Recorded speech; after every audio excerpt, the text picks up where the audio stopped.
Idrasil is quality of life in a pill. Medical marijuana. Medicine.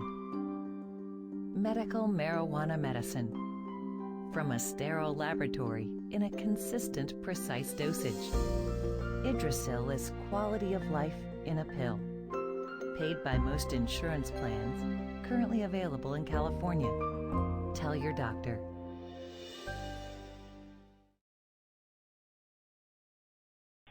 OneMed Radio welcomes Steele Clark Smith, chairman of C3 International, the holding company for C3 Patients Association, developing Idrasil, the first legal medical cannabis pill. C3 Patients Association is the not-for-profit entity operating legally in California to serve medical cannabis patients. So thank you for joining us, Steele. Thank you, Matt. So I want to start with a snapshot of Idrasil. Give us an overview. Idrasil is the first whole natural extracted cannabis pill. It contains all natural phytocannabinoids containing THC and CBD in a sterile, standardized, and consistent pill. This pill is a form that physicians can feel comfortably writing on their prescription pad. Idrasil 25 milligrams PRN or QD. That prescription can be reimbursed by most insurance companies except for Medicare and Medi-Cal in California. All private insurance is reimbursable. Go into some detail about how cannabinoid receptors connect with pain relief. Active THC in combination with CBD works to mitigate pain in the same way opioids work on opioid receptors to mitigate pain. We have endocannabinoid receptors naturally occurring in our bodies, just like we have endo-opioid receptors naturally occurring. It's the reason why opiates work so well for pain relief, particularly musculoskeletal pain, and cannabinoids work very well with neuropathic pain. It's just part of our physiology as humans. What is the difference between Idrasil and Marinol, which has been available for decades? Marinol is synthetic THC. It's considered a delta-9 tetrahydrocannabinol molecule that replicates THC in its active form. Marinol contains no natural cannabinoids, no CBD, CBN, or CBG, or any of the other important phytocannabinoids that we recognize as having therapeutic benefits. Marinol is simply a single molecule that after 25 years, most physicians will tell you patients have reported that it does not work. Steele, why is it important for THC to be available in the pill form? For many years, particularly in California, for 20 years since cannabis has been legal in California, the medical community recognizes the anecdotal therapeutic benefit of cannabis. Too many patients for too many years have reported therapeutic benefits for a wide variety of ailments. As such, the medical community knows and is aware that cannabinoids are valuable in medicine. The problem is that cannabinoids are only available in dispensaries. Dispensaries only offer those cannabinoids typically in their raw or concentrated form, raw being the flower or known as bud. The concentrated form goes by many names, hash, keef, typically wax today, but these are concentrated forms that need to be smoked. And that's the big problem with the medical community writing cannabinoids, is the lack of desire for cannabinoids to be readily ingested via the lungs. So a much safer form of ingestion already accepted by the medical community is the pill or oral ingestion through the stomach and first-pass metabolism. As such, Idrasil is the first form of all the natural cannabinoids with active THC in a pill that's standardized and consistent.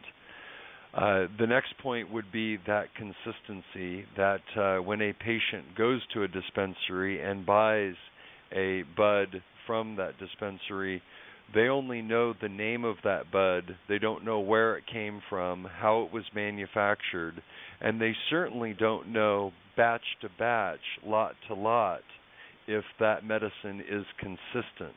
Idrasil's production is derived from mother genetics that are cloned only, and those clones maintain the genetic integrity batch to batch, lot to lot. With our proprietary extraction and conversion process, we're able to maintain that consistency and standardization through the physician to the patient. You touched on it earlier, but go into some more detail about reimbursement. We have submitted through our third-party billing provider a claim for reimbursement and have had that claim successfully adjudicated. We are replicating that process. The only gap between us and that process now is the world knowing about Idrasil. Our Stage 2 funding is wholly for advertising and sales and marketing, TV ads, and our new website. We were very proud of what we feel is a world-class portal for science and cannabinoid therapeutic information. So while we're on the subject, can you give us some history of the company's financial structure? We're in our second round of funding. Our first round was completed the end of 2012. We raised $2 million plus a $500,000 contribution from myself personally. $2.5 million got us to proof of concept, build out of our manufacturing facilities, our website, our marketing plan, and currently we have a sales rep team. I want to shift gears and talk about market opportunity. Firstly, what are the initial consumer therapeutic markets you're going to enter? The primary markets we're going after are pain, nausea in oncology markets related to chemotherapy. Third would be insomnia. And fourth would be the psychological issues markets, depression and anxiety patients. What data can you highlight from these indications? At our website, under the doctor's information section at www.idrasilrx.com, we feel we have world-class information, both anecdotal and links to recent studies for a variety of ailments in which cannabis can be beneficial. And how is the consumer market here growing? In California, the market is currently $2 billion cannabis market. We have a large baby boomer population that is realizing that cannabis actually has value, and if their doctor is willing to write it in a form that they can get it reimbursed by their insurance, most baby boomers are comfortable with cannabis in a pill. But in the medical community, there's obviously some significant debate over this therapeutic option. There's a new debate about cannabis. There is a new indication called clinical endocannabinoid deficiency, CECD.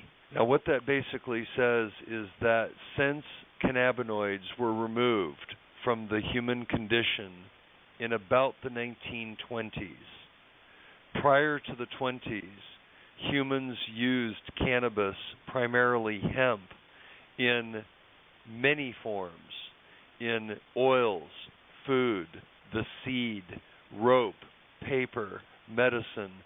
Cannabis was integral to the human condition. Now, the clinical endocannabinoid deficiency theory further goes on to state that cannabinoids are the fuel to the immunodeficiency system. Now, if cannabinoids are removed from the human condition in the 20s, and we have now 2, 3, 4 generations of humans who are clinically endocannabinoid deficient, one can now see how potentially these ailments that are effectively a ghost in the system, like fibromyalgia, Parkinson's, multiple sclerosis, cancer, are diseases that the medical community is putting labels on conditions that could potentially be clinical endocannabinoid deficiencies first. And many of the ailments that I just named are at least maintained, if not helped in some way by cannabis. This is too exciting. This is too revolutionary to ignore. And this is where I believe the future frontier for cannabis discussion truly resides. And so lastly, what are your opinions about recent legislation making medical marijuana more accessible? Oh, these are exciting times. Our President Obama, I am convinced, is not going to leave office in his second term without having freed and liberated the cannabis plant. He will have worked with Congress to successfully reschedule cannabis for a 1 to a 3, ideally for purposes of a pill that can be distributed to patients in need. The science is there. Cannabis is good medicine. I believe that medicine, the investment community, and the political world all understands this.